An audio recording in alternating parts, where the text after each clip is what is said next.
if your phone is not connecting to your PC, your Android phone, especially the Redmi version of Xiaomi product, if not connecting to PC and it's not charging properly, there's a simple trick you can use to fix this.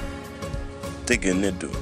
Needle is best used in this case, not a screwdriver. Take a needle and look under the charging port.